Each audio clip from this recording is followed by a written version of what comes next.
네, 안녕하세요. 이슬이 전문가입니다. 네, 오늘 시장도 굉장히 강하게 반등이 나오고 있죠.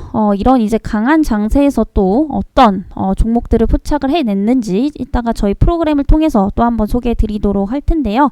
영상 끝까지 시청 좀 부탁드리겠습니다. 물론 오늘 강하게 반등은 나오고 있지만 매수세는 그렇게 강하지 않다라는 것도 조금 중점적으로 볼 필요가 있겠죠. 일단 개인들이 오늘은 좀 매수세로 들어오고 있고요. 또 외인들이 코스피 중심으로 들어오고 있지만 기관들은 여전히 조금 눈치 싸움을 하고 있는 모습입니다. 그래서 오늘 이제 일각에서는 또 이제 경기 침체에 대한 우려감들이 완화가 되었다라는 소식들이 들려오고 있는데 저는 항상 말씀을 드립니다. 예. 일단은 국내 증시 자체는 항상 그렇게 장밋빛만으로는 좀 볼 수가 없는 것 같아요. 왜냐면은 지금 경기 침체에 대한 우려감들이 완화되었다만 뉴스에서 한 10번 이상은 본 것 같죠. 근데 결국에는 뭐예요? 어떠한 그런 생산자 물가지수나 CPI 지수도 발표가 되면은 언제 그랬냐는 듯이 다시 한번 뭐 침체가 우려가 되고 있다. 이러면서 또 한번 증시가 변동성을 키우게 되죠. 이게 무슨 얘기냐면은 결국에 지금 가장 중요한 게 인플레이션이다라고 말씀드렸습니다. 아무리 뭐 경기 침체가 지금 우려감들이 완화가 됐고 뭐 해소가 됐고 이런 말들이 나와도 결국에 인플레이션에 대한 어떤 현상들을 잡지 못하면은 경기 침체에 대한 우려감들은 다시 한번 나올 수밖에 없다라는 거죠. 그래서 결국에는 중점적으로 이런 상황들이 지금 해결이 되고 있느냐가 훨씬 더 중요한 포인트겠습니다. 물론 단기적으로 어떤 침체에 대한 우려감들은 해소가 될 수 있겠지만은 그게 이제 근본적인 게 되지 못하다라고 좀 보시면 되는데 최근에 왜 이런 얘기들이 나왔냐면은 네, 지금 미국에서 고용지표가 굉장히 좀 시장 예상치보다 좋게 나왔다라는 거예요. 근데 여기서 함정이 좀 숨어 있는 게 뭐냐면은 이 전체 실업률을 제외하고 일단 실업률 자체를 보면은 지금 시간제 일자리 실업률이 굉장히 좀 많이 낮아졌다라는 겁니다. 이게 뭐냐면은 결국에 제조업보다는 서비스업에 대한 고용지수가 늘어났다는 건데 평균적으로 제조업 같은 경우에는 이제 정규직들이 많습니다. 그죠? 그리고 서비스업 같은 경우에는 뭐 여러 방면이 있겠지만은 뭐 우리나라로 치면은 뭐 식당이라든지 이런 어떠한 그 서비스에 종사하시는 분들 보통 이제 시간제라든지 알바가 굉장히 많습니다.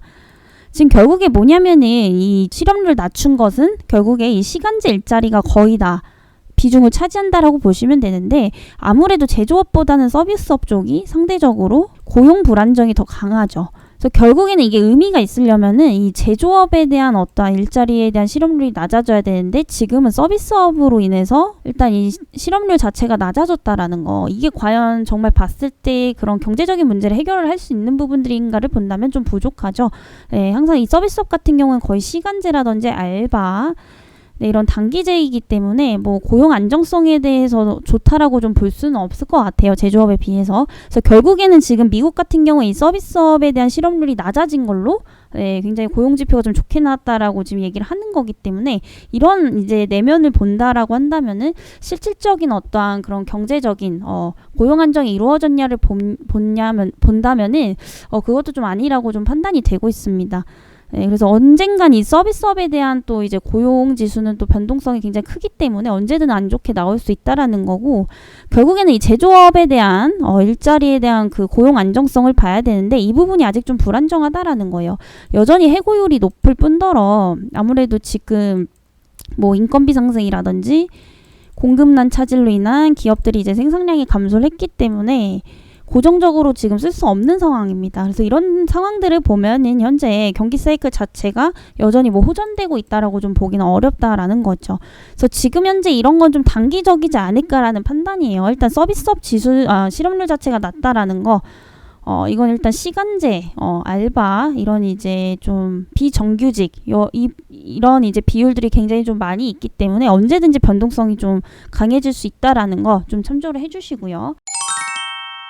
여전히 물가는 높은 상황이죠. 아까 말씀드렸지만 결국에는 물가가 잡혀야 된다. 네, 이렇게 좀 말씀드렸습니다. 그리고 지금 사실 이쪽으로밖에 높을 수가 없는 게 그 서비스업 쪽이 사실 여행 쪽, 항공업 뭐 굉장히 많습니다. 식당. 지금 어쨌든 단기적이지만 뭐 리오프닝 관련 이제 그 종목군들이나 기업군들이 조금 단기적으로 수혜를 받고 있고, 그에 따른 이제 뭐 직원 채용수 증가라든지 이런 것들이 많이 늘어났기 때문에 좀 단기적이 아닐까 싶습니다. 그래서 결국에는 지금 시장 안정화는 결국에 가장 중요한 건 물가다라는 거고, 지금 우리나라 이제 7월 달에 이번 주죠.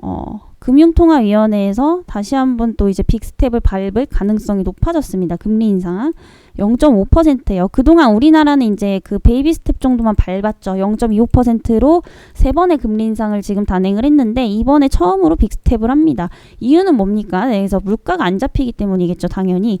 그래서 지금 보면 여전히 우리나라던 미국이던 물가가 안 잡히고 있다라는 거고, 지금 이번 달 7월 26일, 7일에 미국에서도 다시 한번 자이언트 스텝을 밟을 가능성이 높아지고 있죠. 이렇게 되면 또 한 번의 어떤 경기 침체에 대한 우려감이 반드시 또 나올 수밖에 없습니다. 그래서 지금은 안정화를 되찾았다라고 좀 보기보다는 어떤 기술적 반등 정도로만 우선은 좀 지켜보시면 좋으실 것 같습니다.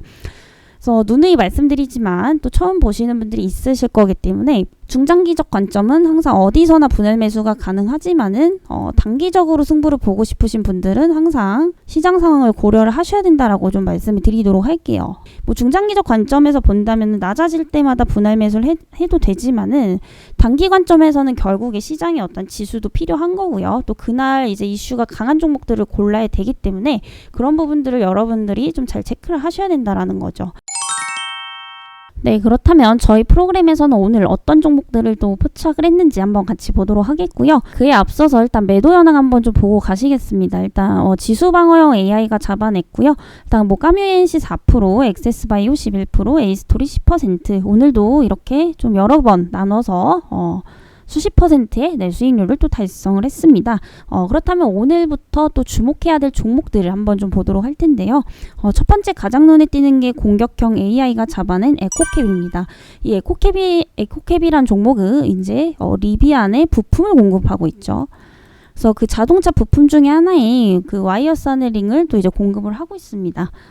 그렇기 때문에 이 리비안에 관련 직접적인 수혜주다라고 좀 보시면 되겠고요. 오늘 같은 경우에 이제 리비안이 굉장한 호실적을 또 발표를 했죠. 2분기에 굉장한 그 수량 증대가 좀 예상이 되고 있습니다. 그래서 2분기에 지금 인도 수량이 이제 264%로 1분기 대비해서 배수로 치면은 이게 한 2배 이상 늘어났다라고 좀 보시면 되는데, 지금 리비안의 경쟁사가 어디냐면은 가장 큰 전기차 회사죠. 전 세계에서. 테슬라입니다. 테슬라 같은 경우에는 요번 실적이나 이제 1분기 실적이 뭐 그다지 좋지는 않았어요. 그래서 전분기 대비해서 지금 한 18% 정도 가량 이익이 오히려 하락을 하고 있는데도 불구하고 경쟁사인 리비안은 2배 이상이 증가를 했다라는 겁니다. 그죠? 그래서 점진적으로 지금 기대감이 테슬라에서 리비안 쪽으로 지금 몰려오고 있다. 이렇게도 좀 해석을 해볼 수가 있겠습니다. 그래서 아직까지 규모적으로 보면 리비안이 사실 테슬라를 따라가진 못해요. 그래서 뭐 예를 들면 테슬라 같은 경우에 1년에 한 10만 대 정도의 차를 생산한다라고 하면은, 전기차를 생산한다라고 한다면은 이 리비안 같은 경우에는 아직 뭐 1만 대에서 2만 대 수준입니다. 그래서 규모적으로 보면 한참 적지만은 이익성 개선에 있어서는 현재 테슬라를 이겼다라는 거죠. 물론 한 분기지만. 그래서 이에 따라서 지금 호실적이 발표가 된 상황이기 때문에 지금 연간 또 2만 5천 대의 어떤 그 자동차를 또 생산할 것으로 예상이 되고 있고요. 지난해 말부터 올해까지 이제 생산한 차가 한 8천 대 가량에서 1만 대 정도 되기 때문에 충분히 좀 가능할 것으로 좀 예상이 되고 있습니다. 그래서 리비안 같은 경우에 사실 그 전기차 중에서는 거의 스타트 기업이다라고 보시면 되는데, 정말 이렇게 지금 솔직히 규모적으로 보면 테슬라보다는 한참 아래지만은 좀 대적할 수 있을 만한 위치까지 갈 수 있는지 한번 봐야겠죠. 하지만은 이런 어떤 성장이 굉장히 좀 빠르게 이루어지고 있다라는 점은 저는 좀 긍정적으로 생각을 하고 있습니다. 그리고 또 굉장히 재밌는 얘기가 나왔는데, 그 애플의 이제 CEO인 팀 쿡이 리비안의 전기차를 탔다라는 어떤 기대감 때문에 애플과 손잡는 게 아니냐, 요런 이제 기대감들도 가시화가 되고 있는데, 이건 사실 제가 봤을 때 추측성 기사인 것 같아요. 아직까지 뭐 확정은 아니고 그냥 이제 애플 CEO가 리비안의 전기차를 타고 이제 다녔기 때문에 뭐 이제 손잡는 거 아니냐라는 얘기들이 나오고 있는데, 이게 만약에 현실화되면은 사실상 테슬라는 좀 긴장을 해야겠죠. 특히 애플 같은 경우에 지금 완전 자율주행차를 또 개발을 하려고 하고 있기 때문에 이 애플의 어떠한 규모적인 것까지 합쳐진다라고 한다면은 리비안이 정말로 좀 막강해질 수 있다라는 겁니다. 그래서 아직은 이게 뭐 확정은 아니기 때문에 뭐 하겠다라는 건 아니겠지만 정말 이런 것들까지 가시화가 된다라고 한다면 앞으로 관련주들은 더 큰 수혜를 받을 수밖에 없겠죠. 그래서 하지만 이런 부분들을 제외를 한다고 하더라도 오늘 리비안의 그런 실적만 봐도 충분히 에코캡의 가치도 상승할 수 있지 않을까라는 판단입니다. 그래서 오늘 한번 보실게요. 상승 예측의 에코캡이 96점입니다. 빅데이터 점수도 96점이죠. 하지만 외기 점수가 좀 아쉽습니다. 아직까지 외인 기관들이 그렇게 많이 매집을 하고 있지는 않지만은 조만간 들어올 수도 있다라는 거겠죠. 일단은 오늘 이제 시장 지수 자체가 그렇게 외국인과 기관들의 매수세가 강한 게 아니기 때문에 좀 낮은 점수를 받았지만은 일단 상승 예측이 96점입니다. 이것만 보더라도 충분히 우리가 단기적으로 좀 지켜볼 수 있다라는 거고 조금 더 매력적으로 다가오게 된다면은 외인 기관 점수도 추후에 좀 개선이 될 것으로 예상이 되고 있습니다. 그래서 이렇게 좀 상위 평가를 받은 종목이기 때문에 이 종목 단기적으로 좀 관심 있게 주목을 해보자라고 좀 정리를 드려보도록 하겠고요. 일단 2번, 3번은 그 정치 테마주죠. 요거는 조금 자세히 말씀드리기가 좀 그렇기 때문에 일단은 좀 스킵을 하도록 할게요. 일단 뭐 정치적인 얘기까지는 좀 할 수가 없기 때문에 그치만은 일단 제가 봤을 땐 좀 단발성 뭐 단기적으로는 지켜볼만 하지만은 장기 관점에서는 굉장히 좀 리스키하다 이렇게 좀 보고 있고요. 일단 2번, 3번도 단기적으로 저희 프로그램에서 잡아냈기 때문에 단기적 관점에서 같이 한번 좀 주목을 해보시면 좋을 것 같습니다. 그래서 누구 관련 테마인지는 뭐 검색을 해보시면 나오실 것 같아요. 그래서 아무래도 이제 정치 관련주들 같은 경우에는 좀 단발성이 강하다 보니까 조금 장기적으로 보기엔 위험하다라고 보여지고 있고요. 단기 관점에서 또 주목을 해보시면 좋을 것 같습니다. 그래서 오늘 이렇게 좀 3가지 종목 말씀을 드렸고요. 일단 중점적으로 보실 종목은 1순위 에코캡 위주로 조금 주목을 해보시면 좋을 것 같습니다.